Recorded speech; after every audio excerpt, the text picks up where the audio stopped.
ঘন্টা জ্যামে আটকাইছি, বসে আছি, খাওয়া নাই, দাওয়া নাই, অনেক কষ্ট হচ্ছে। মনে হয়েছে যে বাংলাদেশে জন্ম নেওয়াটাই আমাদের পাপ। সে জনগণের পিতা হবে, তাহলে জনগণকে কেন কষ্ট দিবে?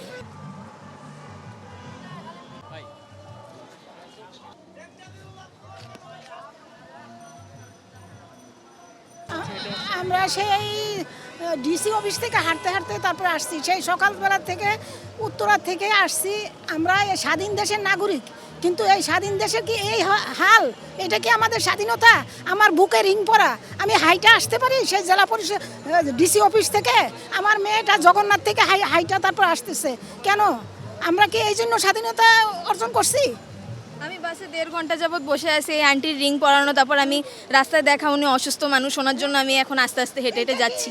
আম্মুকে ফোন দিয়ে তারপর আমি জানালাম যে এখন আমি আসতে পারতেছি না, উনি অসুস্থ মানুষ, উনি রাস্তার মধ্যে যদি অসুস্থ হয়ে পড়ে তো সেটার দায় কে নিবে? এভাবে রাস্তার মধ্যে জ্যামে 1.5 ঘন্টা 2 ঘন্টা যাবত বসে আছি। স্বাধীনতা, এই দেশের ক্ষমতার জন্য কিছু সংখ্যক মানুষ এগুলা করে। তারা দুইজনে ফাড়াফাড়ি করবে, চারজনে ফাড়াফাড়ি করবে, কে ক্ষমতায় যাবে, আর আমাদের অবস্থা শেষ। আমরা কি এই জন্য স্বাধীনতা অর্জন করছিল আমাদের পূর্বপুরুষরা? আমি আমার ক্যাম্পাস থেকে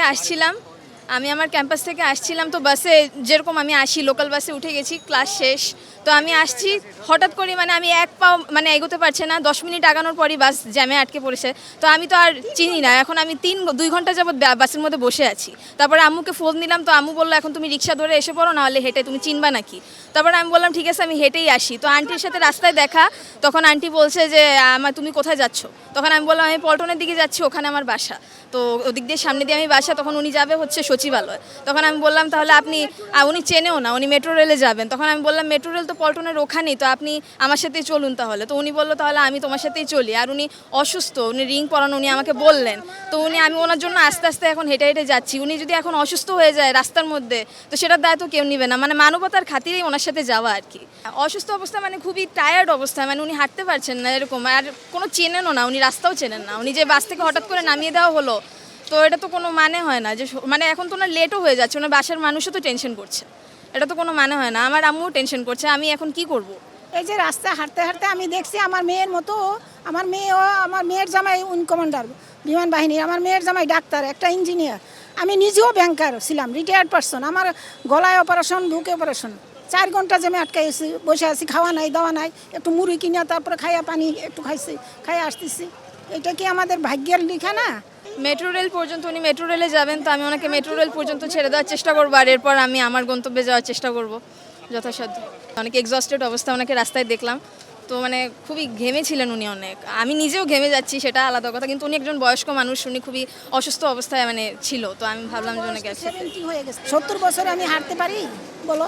তারা ক্ষমতা নিয়ে লাড়ালাড়ি করবে, কারাকারি করবে, আর সাধারণ মানুষ, নিরীহ মানুষ, তারা কষ্ট পাবে। এটা কোন দেশের আইন? কখনোই না, কোনো কারোই উচিত না, কোনো ক্ষমতাধারী মানে দলেরও উচিত না, কোনো স্টুডেন্টেরও উচিত না। এটা জনভোগান্তি ছাড়া আর কিছু না। দাবি আদায়ের অন্যান্য আরও অনেক উপায় আছে, ভালোভাবে বলা যেতে পারে, কিন্তু এতে যে জনগণের মানে সমস্যা। বিবেকবান মানুষদের কাজ কি? বিবেকবান মানুষ হবে, জনগণ যাতে, সাধারণ মানুষ যাতে কষ্ট না পায় সেদিকে লক্ষ্য করে তারা আন্দোলন করবে। জনগণকে যদি, সে জনগণের পিতা হবে, তাহলে জনগণকে কেন কষ্ট দিবে?